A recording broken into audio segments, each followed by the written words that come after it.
Depois do destino dos embriões, a gente tem o problema da eventualidade de casamento entre parentes próximos, quando eu uso o material de um doador, a questão do sigilo do doador com a pessoa que nasce com o material doado, que é muito importante. Só para você ter uma ideia, eu queria comentar contigo uma reportagem que eu vi americana, um dos homens que mais fez doações de espermatozoide nos registros deles, e ele teve inúmeros filhos, mas que são só filhos biológicos, porque ele nunca quis ter esses filhos, ele é um doador. E as crianças nascem e perguntam sobre o pai.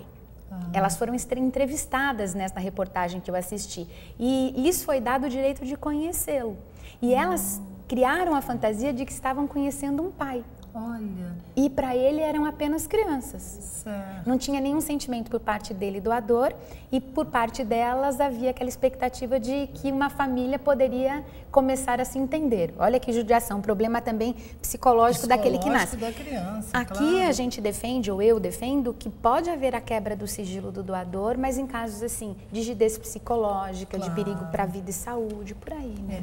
Agora, de repente, o QI pode ser também visto, quer dizer, ele doou, de repente todas essas crianças são realmente crianças com QI elevado. Gênios. Até interessante, porque perguntaram para ele por que, se ele nunca quis ter filhos, por que ele fez tanta doação. Ele falou, eu me acho uma pessoa tão bacana, tão inteligente, tão bonita, que eu queria... E tão humilde, né, Elô? Tão humilde, que eu acho que o mundo precisaria ter mais gente como eu. Olha só que loucura. Então, uma pessoa também que mostra um certo, sei lá, desequilíbrio. Acho que ainda não dá para a gente analisar tão profundamente o material, mas tem perfil de doador, sim, para ser olhado. Da outra vez, nós nos perguntamos isso, o que vem a ser diagnóstico pré-implantacional. Ai, é um tema... Isso que é interessante. É uma questão super polêmica. Você vai para um processo de reprodução assistida. Você tem seus embriões formados no laboratório. Só que você quer se assegurar de que esses embriões, eles têm saúde, vão gerar crianças saudáveis ou que eles vão vingar, ou seja, depois de implantados, que você realmente vai conseguir ter uma criança. Porque há um índice muito alto de perda de bebês durante a gravidez, na reprodução assistida, né? Porque houve uma manipulação, as mulheres às vezes que procuram já têm algum problema, os homens também. Há uma idade um pouquinho mais avançada. E aí as pessoas acham que é super fácil, chega lá, coloca e vou embora. Nossa, não é nada fácil, assim, nada fácil. Há dias que uma mulher tem de passar por esse tratamento, há dias que ela toma até 4 injeções na barriga, né? A vontade de ser mãe supera tudo isso, mas o tratamento não é banal, não é uma coisinha simples. Mas aí o que acontece? Uma gravidez interrompida, um aborto espontâneo, um bebê que não se desenvolveu, aí os pais começam a querer saber com o médico, olha, será que a próxima vai dar certo? Vamos fazer esse diagnóstico antes da implantação, pré-implantacional. Como funciona? Então é o óvulo fecundado, que é como se fosse um ovinho. Aí eles quebram um pedacinho desse ovo e retiram uma célula. E com essa célula, eles vão verificar se o filho vai ter condições de se desenvolver ou já tem algum problema genético grave que vai resultar numa perda, enfim, da gravidez, perda do bebê. Aí, digamos, realmente esse... Tem problema. Tem problema. E aí? Face a opção de não implantar, mas também não se tem um destino para dar. Isso. E o pior não tem problema. Então nós vamos implantar. Só que por você já ter, eu não vou usar a palavra machucado porque o pessoal vai me matar, mas já ter introduzido, lesionado, traumatizado aquele embrião, você acabou talvez tirando um pouquinho da força dele de se desenvolver com mais facilidade. Então, se ele é bom, você está lesionando ou traumatizando. E se ele não é bom, você já está escolhendo. É um dilema ético horroroso, é uma coisa assim... Existe também aquela parte, né, dar uma injeção na barriga também e tirar o líquido amniótico. Para fazer análise. Só que aí você já está grávida, né? Já na gravidez. Já está grávida. Isso também é uma agressão. Também a criança poderia vir com alguma deficiência ou então ela ter uma infecção, alguma coisa assim.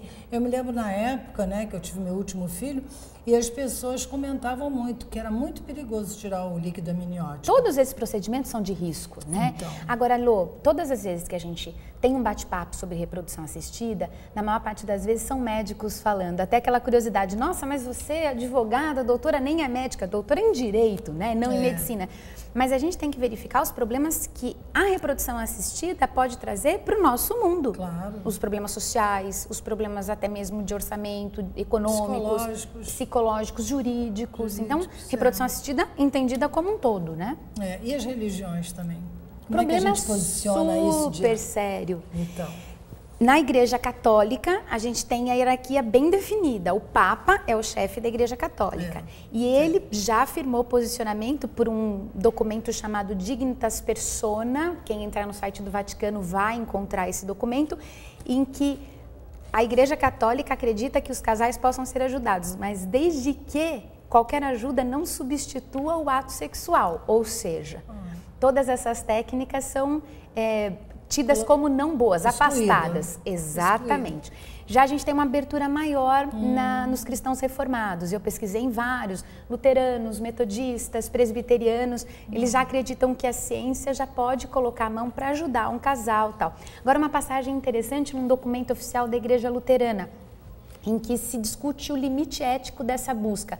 Um casal de surdos procurou a reprodução assistida porque queria ter um filho surdo.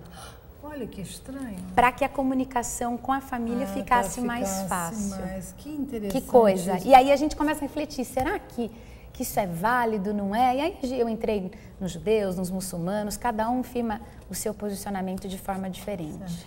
E, de repente, uma pessoa que venha a ter o vírus da AIDS ou uma outra doença, né, mais ou menos nessa linha, pode também fazer a reprodução assistida? Pode e deve. E o bacana aqui no estado de São Paulo, foi bacanérrima você ter lembrado dessa pergunta, porque no estado de São Paulo, maio agora, eles criaram um centro só para atender pessoas que são portadoras do vírus HIV, soropositivas, portanto, em fertilização. Porque aí você consegue, na maior parte dos casos, é claro, porque na medicina nada é exato, fazer com que o filho nasça, com grandes chances dele nascer, sem ter o vírus. Mas aí, se os pais morrem, o pai ou a mãe, também essa criança vai ficar sem o genitor.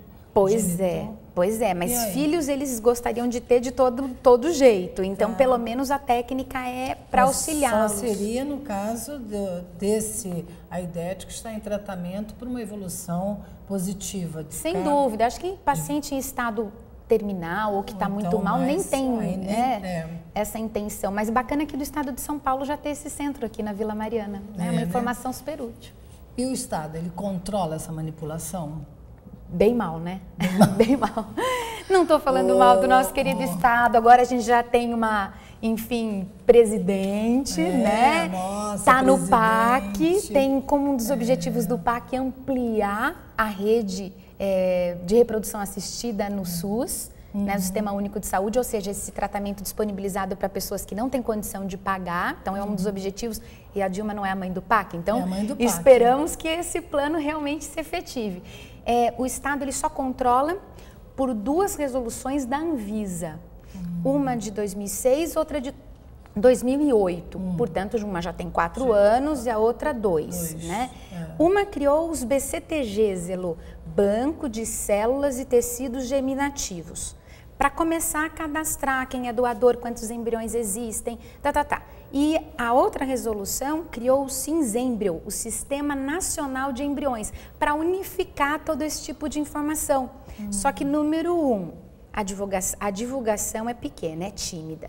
Número 2, a fiscalização muito mais tímida. E número 3, nos dados oficiais, eles mesmos reconhecem que eles estão muito aquém do que eles gostariam de estar. 87% de não controle, 17% de controle efetivo, ou seja, só 31 clínicas até agora. E vem cá, a pessoa, quer dizer, o casal, ele tem direito a quantos embriões? É assim, não se tem um número máximo estabelecido em qualquer lugar para falar, olha, você só pode produzir X embriões. Cá para nós, Elô, você vai submeter ao tratamento, você quer ter filho. Às vezes você não tem noção de que vai ser uma preocupação se sobrar, se não sobrar, você está envolvida naquilo. O certo seria que o médico te orientasse, olha, nós vamos unir óvulos e espermatozoides, ou seja, fecundar os óvulos só no número suficiente para uma tentativa. Se não der certo, a gente faz de novo. Ou, Elô, que se congele o óvulo da mulher. Porque assim, toda mulher, meninas, vocês sabem, nós produzimos um óvulo por mês. É verdade. Se ele não for fecundado, a gente perdeu a chance de ter um bebê. Claro.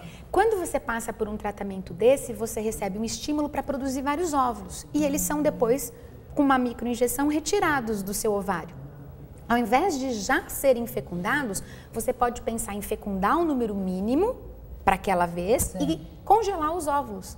Que aí você talvez não fique com aquele dilema de eu tenho embriões congelados, o que eu vou fazer? Meus filhos estão criopreservados. Quer dizer, os filhos, congelados. Os filhos, já ouvi uma expressão, os filhos do gelo, né? Que eles estão lá. Verdade. Se você congelou os óvulos, você congelou apenas sua célula.